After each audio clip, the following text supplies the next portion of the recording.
Hello guys, I am Ankit and I welcome you to Dev experience. हमने कल के video में कुछ HTML के बेसिक टैग के बारे में देखा था, जिसमें से हमने एक एंकर टैग के बारे में भी सीखा कि एंकर टैग क्या होता है, उसे कैसे यूज़ किया जाता है। तो जो ये हमारा कल का जो HTML का कोड था, उसमें हम लोगों ने बस देखा था कि एंकर टैग क्या होता है। तो चलिए आज के इस वीडियो में हम उस एंकर टैग को थोड़ा और एक्सप्लेन करके सीखेंगे कि उसमें और क्या होते हैं, टारगेट क्या होते हैं, कैसे उसको यूज़ किए जाते हैं, ये सब चीज़। तो चलिए स्टार्ट करते हैं। एंकर टैग में हम लोग बेसिकली टारगेट में 4 तरह के टारगेट को यूज़ कर सकते हैं। ठीक है, तो वो फर्स्ट वन जो होते हैं वो होते हैं सेल्फ टारगेट, या फिर ब्लैंक टारगेट, या फिर पेरेंट टारगेट, या फिर टॉप टारगेट। तो ये टारगेट को हम लोग एक्सप्लेन इस तरह से कर सकते हैं, जैसे मान लो कि आप कोई भी एक वेबसाइट को अगर ओपन कर रहे हो, तो वो कभी कभी क्या होता है कि वो सेम पेज में ओपन होता है, या फिर कभी कभी क्या होता है कि वो मतलब न्यू टैब में ओपन किया जाता है। तो वो जो टारगेट होता है, हम लोग उस टारगेट की हेल्प से वो चीज़ को परफॉर्म करा सकते हैं। तो लेकिन टारगेट सीखने से पहले आपको अच्छे से समझने के लिए आपको एक मैं एग्जांपल बताऊंगा, बट उससे पहले मैं आपको कुछ छोटे से एक टैग के बारे में बता देता हूं, जो कि फ्रेम टैग है। तो फ्रेम टैग जो होता है, उसमें हम लोग क्या करते हैं कि कोई भी आप अनदर डॉक्यूमेंट को उसमें एम्बेड कर सकते हो। सपोज़ मैं आपको एग्जांपल देता हूँ, जैसे कि ये हमारा वेबसाइट है। ठीक है, तो इस वेबसाइट में मैंने क्या किया है कि मैंने सेक्शन डिवाइड किया, या फिर मैंने फ्रेम बना लिया है। तो ये जो है मेरा पेज 1 जो लिखा हुआ है, ये तो इसको हम क्या करते हैं, ये मेरा जो है ये फ्रेम 1 है। जैसे ये पूरा जो है ये मेरा फ्रेम 1 आता है। ठीक है, देन उसके बाद जो ये मेरा पेज 2 है, जो रेड कलर से बाउंड्री किया हुआ है, तो ये जो है मेरा इतना दूर मेरा ये पेज 2 आता है। ठीक, एंड जो ये मेरा ब्लू कलर वाला बाउंड्री है, ये जो है ये मेरा 3rd पेज है। तो मैंने क्या किया है कि एक वेब पेज के अंदर मल्टीपल फ्रेम्स बना लिए हैं। उसमें हम क्या कर सकते हैं कि आप हर एक फ्रेम में अलग अलग डॉक्यूमेंट को एम्बेड कर सकते हो। तो ये होता है फ्रेम टैग का यूज़।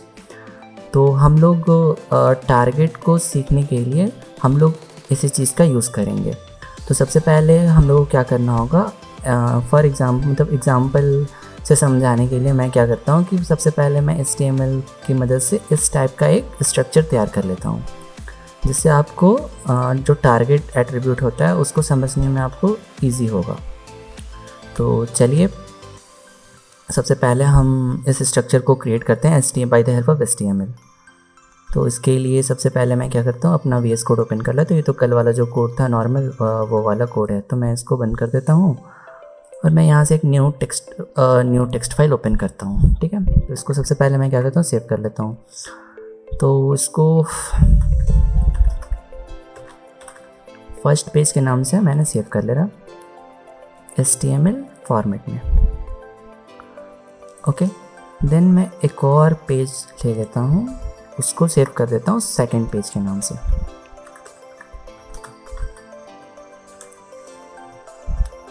ये भी HTML के फॉर्मेट में ही होना चाहिए। देन हमारा जो 3rd पेज है, उसको भी मैं सेव कर ले रहा हूँ 3rd पेज के नाम से। एंड देन अगेन ये भी मेरा HTML फॉर्मेट नहीं होगा। तो ये मैंने 3 पेजेस क्रिएट कर लिए, मीन्स जैसे इसमें था कि पेज 1, पेज 2 और पेज 3 मैंने क्रिएट कर लिया। अब आपको क्या करना है कि जैसे आपको शो हो रहा है कि पेज 1 के अंदर में पेज 2 आ रहा है। ठीक है, मतलब जो ये मेरा पेज 1 है, पूरा बड़ा वाला जो पेज 1 है, इसके अंदर में मेरा पेज 2 आना चाहिए। तो मैं सिंपल सा प्रोग्राम लिखता हूँ इसमें। तो फर्स्ट पेज है मेरा, फर्स्ट पेज में क्या करता हूँ, मैं सबसे पहले HTML का जो भी सिंटेक्स होता है मैं वो ले लेता हूँ। तो shift+! देके एंटर प्रेस करोगे तो आपका ये आ जाएगा। तो मैं टाइटल में क्या करता हूँ, चेंज करके इसको फर्स्ट पेज कर देता हूँ। ठीक है, अब बॉडी में मेरे को सबसे पहले क्या चाहिए कि वहाँ शो हो कि वो क्या है, मतलब वो फर्स्ट पेज है या फिर 2nd पेज है। तो मैं एक नॉर्मल सा H2 टैग के अंदर, H2 टैग के अंदर मैं यहाँ पे लिख देता हूँ फर्स्ट पेज। ओके, मैं फिर बंद कर देता हूँ इसे। तो ये मेरा फर्स्ट पेज हो गया। और मेरे को क्या चाहिए कि फर्स्ट पेज के अंदर एक फ्रेम चाहिए। तो मैं यहाँ क्या करूँगा, फ्रेम को यूज़ करने के लिए नॉर्मल हम लोग पहले HTML4 था तो उसमें हम लोग फ्रेम टैग ही यूज़ करते थे, बट फ्रेम टैग HTML5 जब से आया उसमें हम लोग फ्रेम टैग को यूज़ नहीं कर सकते हैं। तो उसके लिए हम लोगों को यूज़ करना होता है आई फ्रेम। तो आई फ्रेम जैसे लिखोगे उसके साथ आपको एक एट्रीब्यूट होता है SRC, मतलब सोर्स क्या होना चाहिए। तो इसमें हमको क्या चाहिए, फर्स्ट पेज के अंदर मेरे को सेकंड पेज होना चाहिए। तो मैं यहाँ सिंपल क्या करूँगा, सेकंड पेज डॉट HTML के नाम से जो मैंने फाइल बनाया हुआ है आप उसको इसमें एम्बेड कर देते हो, ठीक। तो ये मेरा सेकंड पेज का इसमें फाइल यहाँ पे लिंक हो गया। अब इसमें हम क्या करेंगे कि इसको एक टाइटल दे देते हैं। तो टाइटल क्या होगा, ये मेरा फर्स्ट पेज है इसलिए मैं इसको फर्स्ट पेज दे देता हूँ, ठीक। ये हो गया। एंड फिर मैं अपना जो फ्रेम था वो मैंने क्लोज कर दिया। तो इसको मैं सेव कर देता हूँ एट फर्स्ट। एंड एक और चीज़ आप इसमें क्या कर सकते हैं, जैसे आप इस इमेज में देखो कि जो मेरा पेज 1 है उसके अंदर जो मैंने पेज 2 को इम्बेड किया है उसका एक बॉर्डर दिया हुआ है। तो मैं भी सेम क्या करता हूँ, इस HTML फाइल में मैं इसको भी बॉर्डर दे देता हूँ। तो मेरे यहाँ सेकंड पेज मेरे यहाँ पे लिंक किया हुआ है, तो मैं इसमें क्या करूँगा, स्टाइल दे देता हूँ, स्टाइल। एंड इसका जो मेरा हाइट होना चाहिए, जो मेरा इसका हाइट होना चाहिए वो मैं इसको दे देता हूँ 500 पिक्सल का। ओके, जो इसका विड्थ होना चाहिए वो मैं दे देता हूँ अप्रॉक्स 1000 पिक्सल का। एंड जो इसका बॉर्डर होना चाहिए, बॉर्डर जो इसका होना चाहिए वो मैं दे देता हूँ 2 पिक्सल सॉलिड रेड। मीन्स जो इसका बॉर्डर होगा वो 2 पिक्सल सॉलिड रेड कलर का होगा। ओके, एंड मैं इसको सेव कर देता हूँ। ये हो गया मेरा फर्स्ट पेज का काम यहाँ पे डन। अब मैं सेकंड पेज में वापस आता हूँ। इसमें मेरे को क्या करना है, सेकंड पेज में मेरे को क्या करना है कि मेरे को थर्ड पेज को एम्बेड करना है। तो मेरे को मतलब सेम यही प्रोसेस को वहाँ पर भी करना है। तो मैं क्या करता हूँ, मैं इसको ही कॉपी कर लेता हूँ पूरे फाइल को एंड यहाँ पे मैं इसको पेस्ट कर देता हूँ। सॉरी, इसको मैं कॉपी कर लेता हूँ एंड देन मैं यहाँ पे पेस्ट कर लेता हूँ। और जो इसका टाइटल है मैं इसको यहाँ चेंज करके सेकंड पेज कर देता हूँ, सेकंड पेज। एंड जो इसका H2 है मैं इसको भी सेकंड पेज कर देता हूँ। एंड अगेन मेरे को क्या करना है, अब जो इसका जो फ्रेम है उसमें मेरे को थर्ड पेज को लिंक करना है। तो मतलब जिस भी नाम से आप सेव किए होगे उस पेज को आपको यहाँ पे लिंक करना है। तो मेरे केस में थर्ड पेज ही है तो मैं थर्ड पेज डॉट HTML से इसको लिंक कर देता हूँ। और ये जो इसका जो टाइटल होगा इसका वो मेरा सेकंड पेज होगा क्योंकि मैं सेकंड पेज ही बना रहा हूँ। और जो इसका जो हाइट विड्थ है ये तो एकदम सेम उसी के तरह हो जाएगा, तो आपको कुछ पता नहीं चलेगा। तो इसको हम क्या करते हैं, थोड़ा इसको कम कर देते हैं। तो मैं जो इसका हाइट है वो 250 पिक्सल कर देता हूँ एंड जो इसका विड्थ है वो 500 पिक्सल कर देता हूँ। एंड जो इसका कलर है वो जिसमें जैसे उसमें लिखा हुआ है, मतलब लिया हुआ है ब्लू, तो मैं इसमें भी ब्लू ही ले लेता हूँ, ठीक है। तो ये मेरा डन हो गया, मतलब सेकंड वाला भी। इसको मैं सेव कर लिया। अब ये मेरा सेकंड डन हो गया। सेकंड पेज में मतलब थर्ड पेज को मैंने लिंक कर दिया। अब थर्ड पेज में आपको क्या करना है कि इसमें जो भी एंकर टैग के जो 4 टारगेट होते हैं उनको आपको यहाँ पे डालना है। तो मैं इसके लिए मैं क्या करूँगा, मैं थर्ड पेज में HTML का सबसे पहले तो मैं सिंटैक्स यहाँ पे ले लेता हूँ एंड इसका जो टाइटल है मैं इसको चेंज करके थर्ड पेज कर देता हूँ। और इसका जो बॉडी है, बॉडी में मैं H2 and then third page and then यहाँ पे S2 को क्लोज करता हूँ। अब यहाँ पे आपको क्या करना है कि इसमें आपको 4 एंकर टैग लेने हैं, उसमें हर एक एंकर टैग में अलग अलग टारगेट हम देके आपको एक्सप्लेन करेंगे कि उस हर एक मतलब हर एक टैग का क्या उसका यह इम्पोर्टेंस है, हर एक टारगेट का। तो मैं एंकर टैग लेता हूँ। तो एंकर टैग का नॉर्मल सिंटैक्स क्या होता है, ए href में हम लोग रेफरेंस देते हैं। यहाँ पे हमको कोई भी एक वेबसाइट का लिंक देना होगा। तो मैं क्या करता हूँ, मैं यहाँ पे कोई भी एक वेबसाइट ओपन कर ले रहा हूँ। सपोज़ ये एक नॉर्मल सा एक वेबसाइट है, मैं इसी को ओपन कर ले रहा हूँ एंड इसका मैं लिंक यहाँ से कॉपी करके मैं इसमें पेस्ट कर दे रहा हूँ। ठीक है, तो ये मेरा हो गया। अब मेरे को यहाँ पे टारगेट देना है इसका, TRGET टारगेट। अब टारगेट में आपका देखिए यहाँ पर भी ऑप्शन शो कर रहे हैं, यहाँ पे 4 ऑप्शन शो कर रहे हैं। तो इसमें से आपको हर एक चारों का अलग अलग यूज़ होता है, बट ऐसे आप नॉर्मली मतलब इसका बहुत बड़ा डिफरेंस है, लेकिन उतने अच्छे से समझ नहीं पाते हैं लोग इसको कि क्या इसका हर एक एट्रीब्यूट का क्या डिफरेंस है, इसमें डिफरेंस क्या है। तो मैं क्या करता हूँ कि मैं अलग अलग एग्जांपल, मतलब एक ही लिंक रहेगी, एक ही वेबसाइट रहेगी, मैं उसी को अलग अलग फ्रेम में यूज़ करके आपको दिखाता हूँ। तो सबसे पहले हम क्या करते हैं, सबसे पहले हम सेल्फ टारगेट को यूज़ करते हैं। सेल्फ टारगेट मैंने ले लिया और फिर मैं यहाँ पे एंकर टैग को क्लोज कर दिया। तो ये मेरा हो गया। अब क्या करते हैं कि मेरे को और 4 को भी बताना है, तो हम इसी को कॉपी करके 4 तरह से पेस्ट कर देते हैं एक।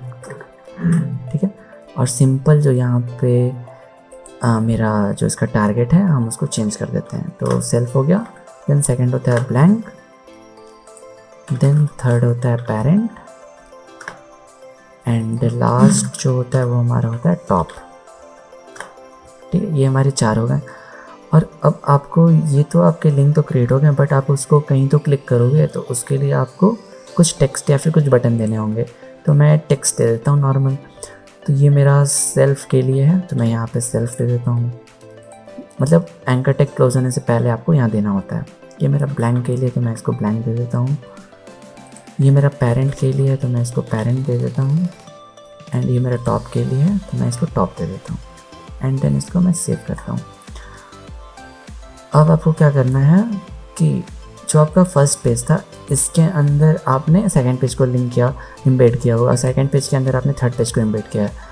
तो मतलब ऑब्वियस सी बात है कि आपको फर्स्ट पेज को ही रन करना होगा। तो आपका जहाँ भी फाइल होगा आप वहाँ पे चले जाओ और वहाँ पे अपने फाइल को ओपन करो। तो मेरे केस में जो मेरा फाइल है डेस्कटॉप पे ही है, तो मैं यहाँ पे फर्स्ट पेज को मैं ओपन करता हूँ। तो फर्स्ट पेज को आप जैसे ही ओपन करोगे तो ये आपका देखो जो उसका स्ट्रक्चर था वो रेडी हो गया। फर्स्ट पेज जैसे इस फाइल में थी फर्स्ट पेज का उसके अंदर मेरा सेकंड पेज आता था, उसका मैंने बॉर्डर दिया हुआ रेड कलर से। एंड सेकंड पेज के अंदर मेरा थर्ड पेज आता है, उसका मैंने बॉर्डर दिया हुआ ब्लू कलर से। तो ये हो गया। एंड इसका देखो यहाँ पे आपको 4 लिंक शो कर रहे हैं, लेकिन ये जो लिंक है वो साथ में शो कर रहे हैं।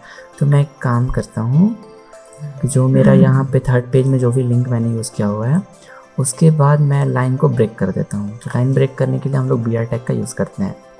तो मैं यहाँ पे सिंपल BR ले लूँगा। तो इससे क्या होगा कि मेरा जो कंटेंट है वो उसके नीचे शो करने लगेगा। तो मैं सब में वही कर देता हूँ BR। ओके, इसमें लास्ट वाले में आप 2 या फिर ना दो, उससे तो कोई दिक्कत नहीं है। ठीक है, एंड देन मैं इसको रिफ्रेश करता हूँ। देखो ये मेरा क्या हो गया, ये सारे एक के नीचे एक आ गए। अब यहाँ पे आपको मेन समझना है कि सेल्फ, ब्लैंक, पेरेंट और टॉप क्या करता है।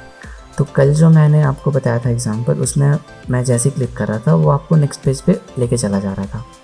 बट आप जैसे ही उसमें टारगेट लगा दोगे तो उसका हर एक का अलग फंक्शनलिटी हो जाती है। सपोज़ मैं सेल्फ को सबसे पहले मैं क्लिक करता हूँ। तो सेल्फ को क्लिक करने से क्या होगा कि जो आपका फ्रेम है, जो आपका करेंट फ्रेम है, उसके अंदर ही आपका वो वेबसाइट रन करेगा। ठीक है, तो उसके अंदर ही आपका जो भी वेबसाइट है वो आपका यहाँ पे रन कर रहा है। आप इसमें जो भी, जैसे आप मेरे को पेज मान लो चेंज करनी है, या फिर इसको क्लोज कर देता हूँ मैं, स्क्रॉल करना, आप मतलब पूरा वेबसाइट बस आपका इसी फ्रेम के अंदर में आपका रन हो रहा होगा। तो ये सेल्फ के मतलब मदद से हम लोग कर सकते हैं कि आपको अगर उसी फ्रेम में रन कराना तो हम लोग उसको सेल्फ की हेल्प से कर सकते हैं। ठीक है, तो ये मेरा सेल्फ एट्रीब्यूट या फिर सेल्फ टारगेट का यूज़ हो गया। अब जो हमारा सेकंड है वो है ब्लैंक। तो ब्लैंक क्या करता है कि आप इसको जैसे क्लिक करोगे वो आपको एक नेक्स्ट पेज या फिर न्यू टैब में ओपन करेगा। तो जैसे ही मैंने देखो ब्लैंक टैब पे ओपन किया तो ये मेरा न्यू टैब में ये पूरा वेबसाइट ओपन हो गया। ओके, तो ये मेरा ब्लैंक एट्रीब्यूट का यूज़ होता है। सेम जो मेरा पेरेंट टैग है, तो पेरेंट मतलब क्या होता है कि जस्ट उसके ऊपर वाला फ्रेम, जैसे थर्ड पेज के लिए ये जो मेरा पेज है, इस पेज के लिए पेरेंट कौन होगा, सेकंड पेज होगा हमारा पेरेंट, क्योंकि सेकंड पेज के अंदर मेरा थर्ड पेज आ रहा है। तो भाई नॉर्मल सी बात है, थर्ड पेज अगर जिसके अंदर आ रहा है तो वो मेरा उसका चाइल्ड हो गया, और ये जो मेन वाला पेज हो गया ये उसका पेरेंट हो गया। तो उसी तरह से जैसे हम पेरेंट पे क्लिक करेंगे तो वो क्या होगा, देखना ये जो रेड बाउंड्री है उसके अंदर में मेरा पेज ओपन होगा। तो मैं जैसे पेरेंट पे क्लिक करूँगा तो ये मेरा जो रेड बाउंड्री थी उसके अंदर में मेरा पूरा वेबसाइट ओपन हो गया। ठीक है, तो ये होता है पेरेंट टारगेट का यूज़। अब जो हमारा जो लास्ट एट्रीब्यूट है, लास्ट टारगेट जो है वो टॉप है। वो टॉप क्या होता है, ये पेरेंट को भी नहीं देखेगा, ये जो आपका मेन जो सबसे ऊपर वाला है, सबसे फर्स्ट वाला है, मीन्स पूरा आपका पेज, ये आपके पूरे इसी पेज में, ये आपके पूरे पेज में ओपन हो जाएगा। तो जैसे ही मैं टॉप पे क्लिक करूँगा ये क्या होगा, ये आपका पूरा पेज रिलोड होकर इसी पेज में आपका ओपन हो जाएगा। जैसे देखो मैं क्लिक किया, ये क्या हुआ, इसी पेज में आपका ओपन हो गया। तो ये होता है हमारा टारगेट इन एंकर टैग। तो यही नॉर्मल से 4 टारगेट को यूज़ किया जाता है। हम लोग अपने कोई भी लिंक में यूज़ कर सकते हैं। तो जहाँ जहाँ आपको जिसका भी नीड होगा आप उस टारगेट को यूज़ करके अपने वेबसाइट में आप उसको अच्छे से परफॉर्म करा सकते हो। तो चलिए, आई होप आप लोगों को ये वीडियो समझ आया होगा। तो आज के लिए बस इतना ही, फिर मिलते हैं नेक्स्ट वीडियो में।